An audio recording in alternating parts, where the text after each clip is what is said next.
Y mirad al tipo como fusila a criminales random. Ahí está Johnny Tower, es decir, el castigador disfrazado de criminal. Mirad la coletita que se pone. A ver, no es un matiz menor, puede parecer un detalle gratuito, no lo es, no lo es.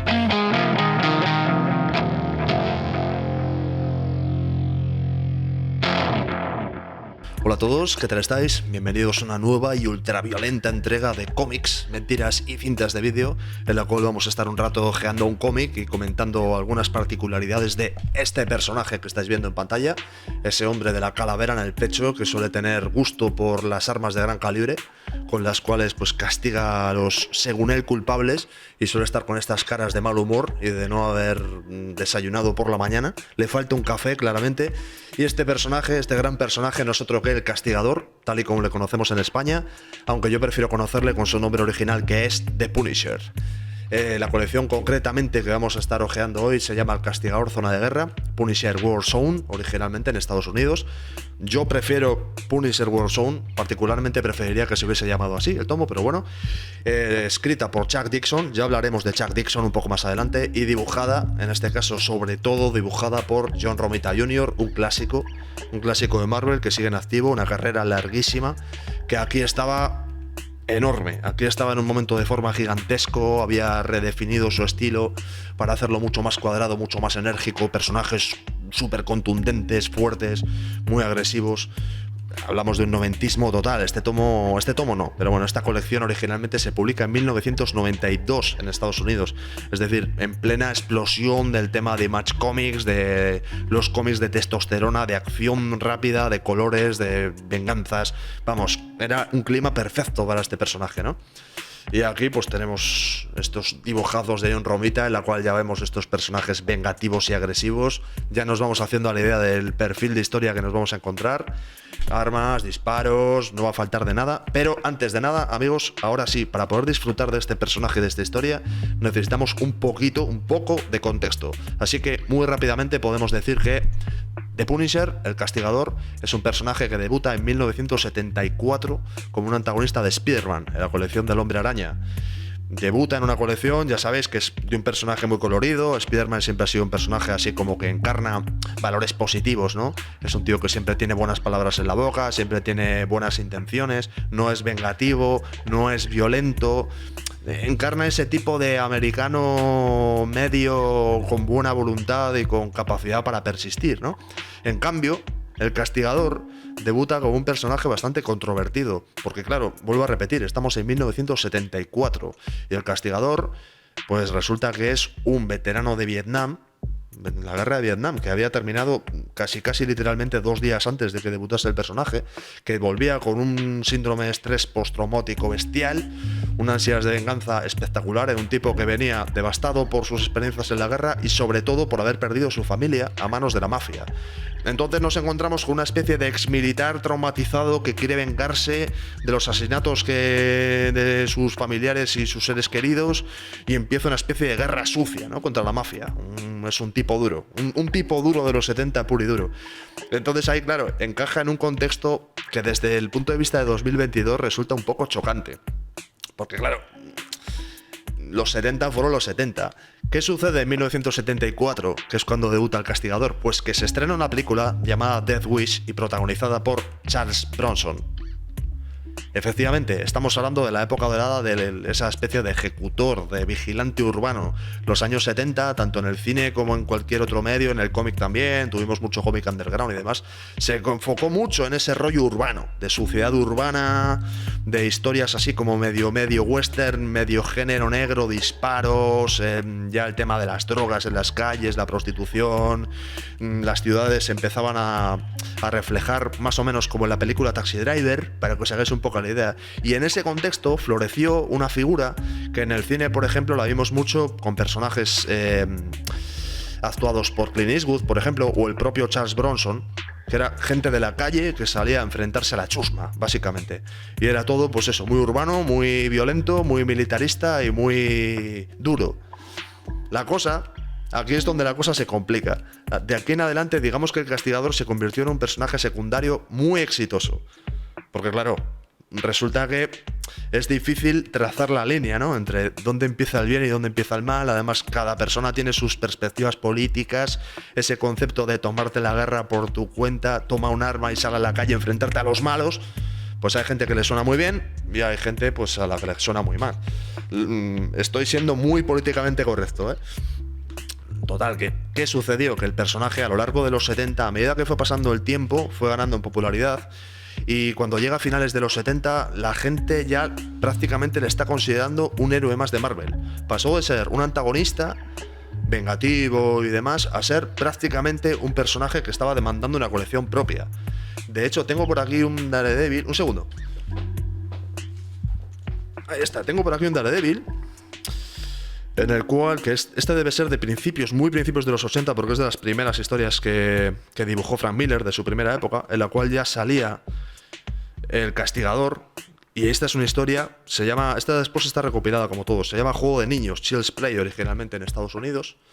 Y esta fue una historia súper polémica, que iba de niños traficantes a los que se obliga ahí a traficar y a matar en las calles, gente sin escrúpulos, camellos, pues que explotan a niños, básicamente. Y lo que hace aquí Frank Miller, y creo que Roger Mackenzie, el guionista, fue crear esta especie como de contexto setentero en la cual se ve que el Castigador es ese tipo que sale de la cárcel para hacer lo que se debe hacer, ¿no? Y Daredevil, pues, bueno, ya hablaremos de Daredevil, pero bueno, una de las cosas clave de Daredevil es que es abogado, el personaje, entonces es como que hacen un contraste poderoso entre esa visión de la justicia clásica y tradicional de Daredevil con esa justicia pendenciera, ¿no? Y sucia del Castigador. Y de hecho, mirad esta portada para que entendáis un poco el flow. Esto lo estoy enseñando sobre todo para que pilléis un poco ese flow de los 70. Esto podría ser perfectamente un cartel de Harry el Sucio, pero en vez de eso sale Daredevil. Y este cómic, Daredevil, me cuesta mucho decir el nombre. Y este perfil de cómic, esto se vendía a menores de edad. Esto en ningún momento tuvo el más 18, ni el recomendado a lectores adultos, ni nada así. Esto era lo que se vendía en la época. Que era, pues eso, hablar de crimen, hablar de justicieros urbanos, de vigilantes y demás. Y en ese contexto, como os decía, el Castigador floreció como personaje y llegó un momento en que tenía tanto éxito que la gente empezó a demandar contenidos propios. Y así es cuando, en 1980, debuta el Castigador. Si mal no recuerdo, no sé si fue con una novela gráfica o una serie limitada. Yo creo que fue con una serie limitada y creo que fue Mike Zeck el que la dibujaba. 1980, hacemos otro salto temporal. ¿Qué sucede en 1980? Que ya estamos en el reaganismo y ya hemos saltado de esa especie como de época decadente que son los años 70 con los vigilantes urbanos y demás. Hemos saltado a la época Reagan, es decir, la época de las tensiones internacionales, la época del descontento con las crisis económicas, la pobreza en las calles, el aumento de la drogadicción, la gente siendo muy crítica hacia los políticos, el descreimiento, el miedo a la guerra nuclear, etcétera. ¿Qué sucede en los años 80? Los que tenéis más de 35 años lo sabéis perfectamente. Propaganda americana bestial. Es la época en la cual Estados Unidos empieza a hacer películas, por ejemplo, como las películas de Rambo, como las películas de Rocky, ese gran Stallone haciéndolo todo. Es la época dorada del cine de acción gratuita y absolutamente desmadrada. También todo lo que sean iconos norteamericanos se desfasa, ¿no? Y en ese contexto todo lo que pudiera servir. En ese contexto, todo lo que pudiera servir para elevar la moral y para dar la sensación de que el pueblo se empoderaba y que salía a las calles y demás, pues era muy comercial y funcionaba muy bien, con lo cual el Punisher fue un éxito total. Y ese antihéroe vengativo, ese vigilante de las calles, de pronto se convirtió en un héroe. Un héroe absoluto, claro, otros tiempos. La época Reagan fue muy complicada. Y además en esa época rompía mucho lo que se conoce como el grim and gritty, ¿no? Que fue una época del cómic en la cual el cómic se vuelve gris, se vuelve callejero, se vuelve turbio. Hay personajes como Rorschach, el personaje de Watchmen, que lo encarna bastante bien, ese vigilante detective que va extorsionando y que va interrogando violentamente a los criminales y demás. Pues eso fue evolucionando a lo largo de los 80 y bueno, llegó a tener un enorme éxito. Prácticamente todas las colecciones empezaron a tener ese tipo de tinte oscuro en sus temáticas y se convirtió en algo bastante comercial. Y así es como termina la década de los 80 y empezamos los 90. ¿Qué pasa en los años 90? En los años 90 se impone la imagen. Digamos que esa acción tan política de los años 80 ahora de repente se convierte en acción MTV. Lo que anteriormente había sido una especie de demostración de músculo norteamericano y de patriotismo, ahora se convierte en una especie como de demostración gratuita de capacidad militar y de actitud socarrona. Y ahí es donde aparece El Castigador Zona de Guerra, precisamente en 1992, el mismo año que debuta Image Comics. Los que estáis viendo este canal sabéis perfectamente de lo que estamos hablando, porque hemos estado haciendo últimamente una serie más o menos monográfica, no exactamente, pero bueno, de las diferentes colecciones, y sabéis que Image Comics equivalía a tipos duros, equivalía a armas gigantescas, equivalía a testosterona, equivalía a todo ese rollo. Así que Marvel Comics decide contrarrestar esta avalancha de nuevos títulos ultraviolentos con el personaje ultraviolento por excelencia, dibujado por un dibujante que en aquel momento podía competir perfectamente en impacto con cualquiera de los dibujantes de Image, que es John Romita Jr., y así es como lanza El Castigador Zona de Guerra. Otra cosa particular que tiene, muy particular, que es la que ha hecho que yo le dé título a este vídeo, es que el guionista, como os he dicho antes, es Chuck Dixon. Y Chuck Dixon, una de las particularidades que tiene, una de las cosas que le dan forma, digamos, o que dan mucho que pensar, es que es un tipo, digamos que bastante conservador en sus visiones políticas. Y eso, quieras o no, o sea, de una manera voluntaria o involuntaria, mirad esta pedazo de página doble del tipo pegando tiros a pantalla. Esto, vamos, es adrenalina en estado puro. Pues, como os decía, la visión política de Chuck Dixon tiñe completamente al personaje. Aquí esto es un personaje que está totalmente salido de madre, lo vamos a ver ahora que ya estamos ojeando el cómic. Vemos al castigador nada más empezar el cómic castigando, efectivamente, vamos a castigar, nada más empezar el cómic cargándose a quemarropa a un tío que había estado amenazando a una policía. Ya sabéis, el clásico caso de venganza o de el malo me obligó a matarme, ¿no? Y ahí, nada más empezar, llevamos 2 páginas de cómic y ya vemos una pantalla completa, una splash page ahí bestial, con este castigador con barba de 3 días y el pelo despeinado disparando a quemarropa a un criminal.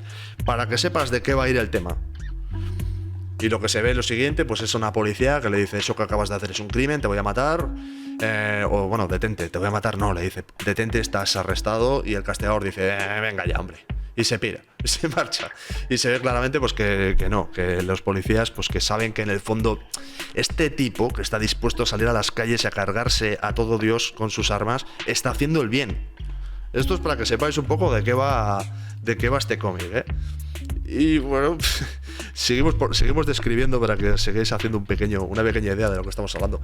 Este es un tipo que vive en una especie como de local chungo, en la cual, pues bueno, se dedica básicamente a estar constantemente pensando cuál va a ser su siguiente golpe al crimen organizado. Y tiene a este pobre hombre que es teóricamente su amigo, se llama Micro, es un personaje clásico del personaje, al cual directamente... voy a hacer un poquitín de spoiler, ¿vale? Directamente en este cómic, para que veáis el nivel de oscuridad que tiene para 1992 la historia. Punisher descubre que Micro ha estado yendo a algún sitio y Micro le confiesa que ha ido al psicólogo, porque resulta que es que esta guerra sucia contra el crimen le está destrozando. Y el castigador directamente le empieza como a meter presión psicológica y le dice que se pone súper duro con él, como a interrogarle y a preguntarle que si le ha hablado sobre él al psicólogo. O sea, en plan, es un psicópata. Es un psicópata, no tiene ninguna empatía, en ningún momento se preocupa por la integridad emocional del personaje, ni nada por el estilo, sino que directamente lo único que le importa es si le han puesto trabas a su guerra sucia, ¿no? Esto es algo que ni los personajes más psicopáticos de Image Comics. Estamos hablando de cómics, os repito, cómics que no tenían ningún tipo de clasificación por edades. Esto era para todos los públicos. Y esto era un nivel de oscuridad mental que ni de coña se acercaba ningún personaje, ni incluso del sello más moderno y edgy de la época. Sobre esto, pues directamente lo que se nos abre es una historia, un arco argumental bastante largo, en el cual, ¿qué nos vamos a encontrar? Nos vamos a encontrar traficantes de drogas, nos vamos a encontrar traficantes de drogas latinoamericanos procedentes de dictaduras chungas, ¿cómo no? Y nuestro amigo Frank Castle, que el castigador italoamericano, un tipo que estuvo en Vietnam, un americano como Dios manda, que tuvo que volver después del infierno para vengarse, pues va a hacer justicia por su mano donde la policía no puede. El que no está entendiendo mi ironía, el que no está entendiendo ironía en mis palabras y se piense que yo glorifico esto, matizo. Es todo humor. Es todo humor, ¿de acuerdo? Vale, a partir de aquí pues nos encontramos al Punisher torturando a gente. que siempre será adecuadamente matizado el guión para que esa tortura después resulte que no, que era mentira, que le estaba engañando o que pase cualquier cosa, porque claro, al fin y al cabo es un cómic que no es para mayores de 18, así que tenían que jugar un poco para que pudiese colar. Y aquí tenemos al Punisher tirando granadas. Básicamente lo que hace el Castigador es infiltrarse en una asociación criminal para cargárselos desde dentro, literalmente. Y así nos encontramos que Frank Castle, ¿cómo se cambió el nombre? Además se puso un nombre muy gracioso. No sé si lo mencionarán. Me parece que lo mencionan por aquí. Se llama Johnny Tower. Johnny Tower. El tipo se crea una identidad secundaria llamada Johnny Tower. No perdáis la cruz que lleva colgada del cuello. Cuidado, ¿eh? Y el tamaño de esas armas, ¿vale? Estamos en los 90. Y mirad al tipo como fusila a criminales random. Y ahí está Johnny Tower, es decir, el castigador disfrazado de criminal. Mirad la coletita que se pone. A ver, no es un matiz menor, puede parecer un detalle gratuito, no lo es, no lo es. Es un fusilamiento a quemarropa, made in Marvel, sangre en el agua, se titula. Y bueno, no sé qué más decir. Que hay muchos disparos, que muere, como veréis, mueren un montón de criminales random, no americanos, por supuesto. Y que bueno, finalmente pues que el castigado se los va a cargar a todos. Una característica principal que tiene este cómic es que empatía cero, en serio, es un psicópata absoluto. El tipo se infiltra en la asociación criminal, se liga a la hija del jefe de la asociación directamente. Lo vais a ver un poco más adelante. De hecho es que de una manera no muy disimulada, pues eso, de hecho es que tiene, digamos que tiene un momento de intercambio carnal con la chica. Y queda clarísimo en todo momento que es que el tío pasa de todo, o sea que lo está haciendo, el tío se acuesta con la mujer solamente para sacarle información, luego sale a las calles a sembrarlas de balas. Es en serio, es desde una perspectiva adulta, es flipante. Miradle aquí con esa pulidora. ¿Qué pensáis que va a hacer nuestro castigador en plan malote con su coleta y una pulidora? Pues efectivamente va a utilizar la pulidora con criminales random. Vosotros imaginaos que sois un pequeño traficante que por un motivo X me estoy metiendo en un follón, pero bueno, vosotros imaginaos que sois un pequeño criminal y que os aparece un tipo con una pulidora. Pues sí, ese es el nivel de terror que deberían sufrir los enemigos de Frank Castle.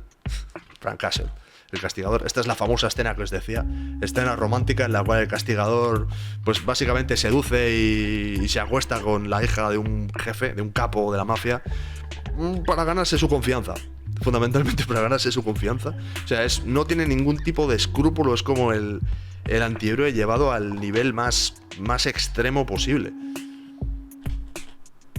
Y esto vendió, ya os digo, no recuerdo cuánto vendió, pero debió vender alrededor del $500 millón de ejemplares o algo así. Esto fue un bombazo comercial en su momento. Y nunca jamás se vendió como un cómic irónico. Jamás, o sea, esto jamás tuvo un punto de ese humor, lo estamos exagerando para que se entienda que esto está mal, pero estamos disfrutando de su placer culpable. No. Esto era un héroe enfrentándose a la antigua, como un cowboy, como un, no sé, como un justiciero cualquiera, a los malos, que son los mismos malos que pueden salir en el periódico diariamente, esas asociaciones criminales, esos ladrones, violadores y demás a los que estamos acostumbrados. Aquí vemos a nuestro amigo camuflado, pues eso, seduciendo a la chica. Una chica que además tiene pinta de ser bastante joven. Prefiero no comentar mucho. Otra toma clásica que podemos encontrarnos, que es a nuestro héroe entrenando, porque es un tipo que entrena para enfrentarse al crimen. Venga, ahora ya voy a dejar, por un momento voy a dejar esta fogosidad que estoy teniendo con el humor ultraviolento y hablar de gente traumatizada. Vamos a hablar un poquitín del dibujo de John Romita, ¿vale? Aquí es cuando John Romita le pegó cambió un poquito su estilo. Normalmente había sido un dibujante de personajes más estilizados y aquí empezó a dibujarlos como más bestias, más grandes, personajes mucho más físicos. Y yo creo que realmente John Romita aquí explota sus puntos fuertes a tope. Siempre ha sido un dibujante, a ver si encontramos alguna página espectacular, siempre ha sido un dibujante que tendía a este estilo como de cabezas muy cuadradas, como de proporciones así muy exageradas, línea casi esquemática. ¿Veis? Que esto lo hemos visto a tope pues en cómics como Kick-Ass, tal vez, que es posible que aquí lo veamos en algún momento. Y muchos. Este hombre ha dibujado un montón de cómics. Y en este cómic es como que encaja perfecto, encaja clavadísimo con el tono general de la historia. Y además es que mirad, el nivel de fuerza que tiene a nivel de dibujo aquí está enorme. El problema, pues bueno, que es un placer culpable, ya os digo, que es una historia un poco compleja. Ya os digo, a ver, el vídeo se nos está alargando un poco. Voy a hacer además está bien porque así no spoileamos, pero está el castigador inapelable al desaliento. Mirad cómo a pesar de sus tremendas heridas se lanza en paracaídas para matar a los malos. O sea, este hombre es nuestro hombre. Voy a pasar un poco hacia adelante, ¿de acuerdo? Porque me interesa ojear un poco con vosotros una historia que creo que da un reflejo perfecto del espíritu concreto del que estamos hablando. Esta historia estaba más o menos hacia el final. Aquí, si mal no recuerdo. Eso es. Aquí tenemos al castigador. Mirad qué pedazo de arma que utiliza. Si os fijáis, está encaramado un árbol y está en la noche apuntando a supuestos malos, ¿no? Pues resulta que lo que está haciendo es irse a Central Park, a Nueva York, por las noches, y está buscando a criminales y violadores para básicamente hacer lo que estáis viendo en pantalla. Para fusilarles a distancia, como un francotirador, romperles la espalda de patadas mientras les salta encima, masacrarles a quemarropa, cortarles el pescuezo, básicamente, pillarles a traición. Por Central Park, vosotros imaginaos un parque de vuestra ciudad por la noche, que hay un tipo con una calavera en el pecho que se esconde entre los árboles para pillar por sorpresa a la gente que está haciendo el mal. Claro, yo entiendo también que estamos en los 90, En los 80 y los 90, por ejemplo, un parque por la noche era un sitio bastante peligroso, y Central Park siempre tuvo también fama de ser un sitio en el cual mejor no ir de noche. Pero el concepto a mí me parece más peligroso el concepto de tener un tipo que por su mano decide irse a hacer justicia urbana en un parque por la noche, que el concepto de los criminales que pueda haber. Pero ahí ya cada uno con su criterio. Creo que más o menos habéis pillado el tono general del Punisher War Journal. Sí. Pero es Warzone. No, estos son portadas, de acuerdo. Estos son portadas de John Romita Jr. Para que se vea un poco. ¿Veis? Este es John Romita Jr. No sé en qué año, pero esto debe ser en los 80. ¿Veis la manera de dibujar que tenía? Este es John Romita Jr. un poco más adelante. La diferencia de dibujo se nota un montón, que cada vez es más agresivo en su manera de afrontar los dibujos. Y así la cosa pues termina. Ya os digo, un personaje que pega durísimo, que como habréis podido ver aquí es un nivel de violencia, además violencia creíble, que es un poco lo difícil, que al fin y al cabo otros cómics de Marvel o Image jugaban mucho la baza de ser imposibles, de ser cosas de ciencia ficción, de ser cosas muy de superhéroes, pero esto es acción sucia, pura y dura, una cosa que, en fin, que pega muy duro. Digamos que Chuck Dixon siempre jugaba un poco, como os decía, a ese rollo de realismo sucio. Además él era un tipo ultraconservador, el guionista, y lo cual hace que este cómic sea como controvertido de leer. Muchos años después, Garth Ennis acabaría tomando al personaje. Garth Ennis, el creador de The Boys, entre otras muchas cosas, pero The Boys ahora mismo con el tema de la serie está pegando muy duro, así que imagino que nos entendemos. Y le dio una vuelta de tuerca, lo exageró al máximo, lo llevó al extremo de violencia, lo hizo todavía más violento que esto, todavía más vengativo, todavía más de todo, y consiguió convertirlo casi en una serie de humor. O sea, le eliminó el concepto de pensar, de antihéroe, ese concepto que tiene como de que hay gente que lo puede ver como un tipo que se atreve a hacer lo que nadie se atreve, y le añadió tanto elemento de exageración que lo convirtió prácticamente en un cartoon. Y yo creo que ahí prácticamente salvó al personaje desde mi punto de vista. Garth Ennis, el gran Garth Ennis. Otra cosa que salía en la historia, ya eso estaría muy bien para cerrar, es al final, ¿os recordáis que hace un rato os dije que el castigador mandó básicamente al carajo a su mejor amigo porque le decía que había ido al psicólogo, ¿no? Se ve al personaje volver al final de la historia y directamente su amigo le pide perdón. Su amigo directamente le pide perdón por no haber hecho lo que él decía, y directamente el propio castigador le dice que sabía que volverías porque la gente como tú y como yo no podemos ser normales, y o sea, es terrible, o sea, no tiene ni un punto positivo, es En fin, es el héroe más fascista de la historia, amigos. Espero que hayáis disfrutado. Cualquier cómic del Castigador que podáis leer, leedlo, porque de verdad que es divertido desde todas las perspectivas posibles. A mí me parece una rareza en el mundo del cómic que extrañamente funciona. Y la verdad, a ver, yo he leído un montón de cómics del Castigador. A mí me gustan mucho, ¿eh? Espero que lo hayáis pasado bien. Si me he dejado algo, que sé que me he dejado muchas cosas porque es un personaje con muchísima trayectoria, pero si me he dejado algo, si lo he hecho bien, si lo he hecho mal, si se os ocurre otro cómic de cual podamos hablar, cualquiera de esas cosas que siempre os digo, ponedlo en comentarios, lo que sea. Y nada, pues continuaremos con más cómics, más mentiras, más cintas de vídeo, más de todo. Necesito ir a beber algo para quitarme toda esta testosterona del cuerpo, amigos. Pasadlo bien.